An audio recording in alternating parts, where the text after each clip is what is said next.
Hello, my name is Minkovich. I'm new to this whole YouTube thing. I've been playing Minecraft for a while, but until recently I hadn't made anything that I was really proud of sharing.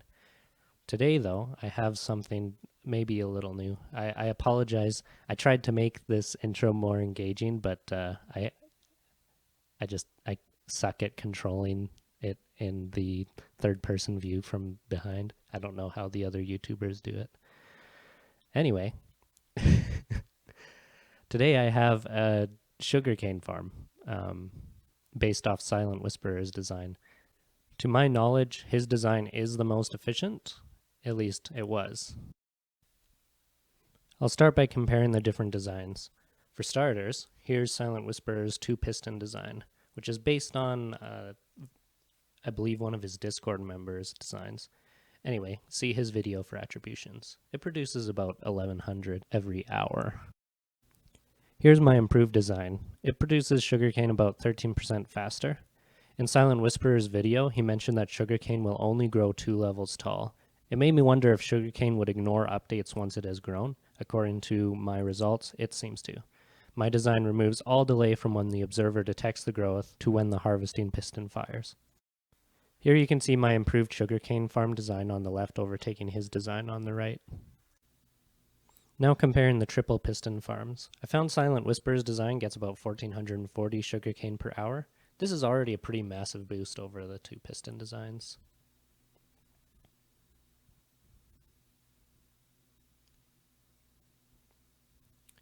This is an intermediate design I made. It uses the observer stabilizing circuit from the wiki. I'll link that in the description. Even this design already increases the output by about 15% to 1660 per hour. Finally, this is my compact triple piston design, producing over 1730 sugarcane per hour. A very small but noticeable gain of about 4% efficiency over the intermediate design, and a whopping 20% over Silent Whisperers. This is an alternate design I came up with. It's only one wide, excluding the solid blocks you need to use to keep the water in place, but it's a pretty compact design as well, just a little taller. Before I go on to building these designs, let me show you my new observer stabilizing system. Here's the basic schematic. It works by breaking the circuit one tick after the first observer pulse arrives. As you can see, when I place a block, the piston immediately fires, causing the second pulse to fire on tick 2 when the circuit is broken. The torch in the circuit is important because it adds that single tick delay necessary to break the circuit. After finishing this video, I found another YouTuber by the name of Richard Hughes who came up with basically the same design. I'll link that in the description too. Alright, this is my compact vertical version of the new observer stabilizer design. As you can see, it just works the same, but it has a downfiring piston. I'll just throw in a few tests. Yep. And here's the compact design I used in the sugarcane farms I showed you earlier.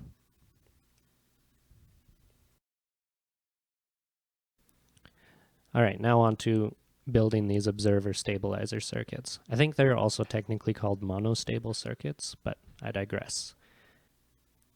It's pretty straightforward. I tried to build it from the ground up so that I didn't need to do too much explaining. The main thing to take note of here is that I use a glass block on top of the torch. This needs to be a transparent block because otherwise the redstone torch will power the redstone dust above it, and that will just break the circuit instantly. Alright, just throw in one more piston and it's done. And now I'll just throw in a few test blocks. Alright, it's working.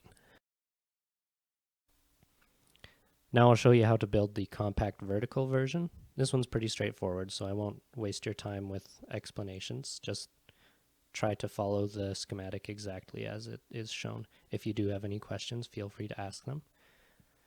If you try to stack them right next to each other because it's one wide, it will break. Just because that redstone just won't isolate from anything. I prefer to use vertical downfiring harvesting pistons for this circuit because if you put it on this side, then it doesn't become one block wide anymore. There's literally no way, I know of at least, to bring that circuit back through the observer. As you can see, it works. Now I'll just move back out here so it's easier for you to see the exact schematic. Now to show you how to build the new designs. As you can see, I already started ahead of time. I figured if you're here, you've probably seen Silent Whisper's design. If you have not, then go ahead and watch his video if you're unsure how I got to this point.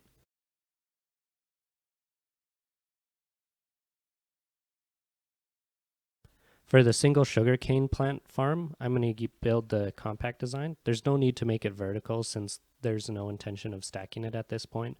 And I feel the compact design I came up with is just a little more, I guess, aesthetically pleasing. I've built this one in a little bit of a funky order because I wanted to show how you add this circuit onto the sugarcane farm rather than building it from scratch, but that made me have a little bit of a water mishap. Fortunately, I built trenches around it first, so there was no real problem. All right, I'm just finishing up here. Again, remember to place the glass here because otherwise the torch that powers the piston will power the remainder of the circuit, and this might cause a little bit of a clock, or it'll just break. Here I'm just adding some encasing around the sugarcane plant to make sure we don't lose any sugarcane. Obviously, you don't need to follow my design exactly. I just did it this way because I figured it would be easier to see. Alright, so now I'll build the other design I've got here. This is for the case where you want to build a gigantic industrial-sized sugarcane farm. Obviously, you're going to want to use a clock that can be built independently and watch as many sugarcane independently as possible. So my vertical design works better here. Notice that I can't put them right next to each other. That's one of the limitations of my design. So I just added a little bit of a modification to the clock so that at least one of these will be firing at the max efficiency for my design, but the other one's probably going to be close to the efficiency of Silent Whisper's original design. Either way, this does come out to a pretty massive improvement.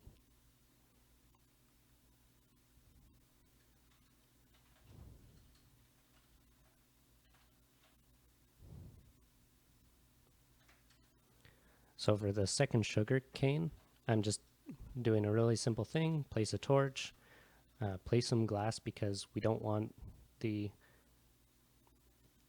redstone from the other parts of the circuit to power it. So just as extra little bit of isolation. All right, so let's test this one out. As you can see, it's all set and ready to go. And now as the sugarcane grows, it fires. Unfortunately, as you can see, the second sugarcane isn't as efficient as it could possibly be, but until we come up with a better design, it is what it is. All right, here I am looking at a couple of different industrial versions. This is the triple piston industrial design.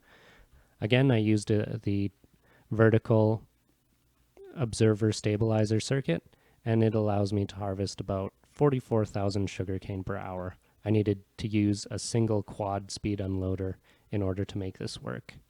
Otherwise, it just gets packed up way too quick. Here's my two-piston industrial size farm. It isn't as efficient as I would like because only half of the sugarcane have their own personal detection circuit. I did the best I could, but it could only produce 60,000 sugarcane per hour, which is pretty disappointing for me. I was hoping for closer to 70. It took 2 quad unloaders at least to keep up with the sugarcane production, as you can see.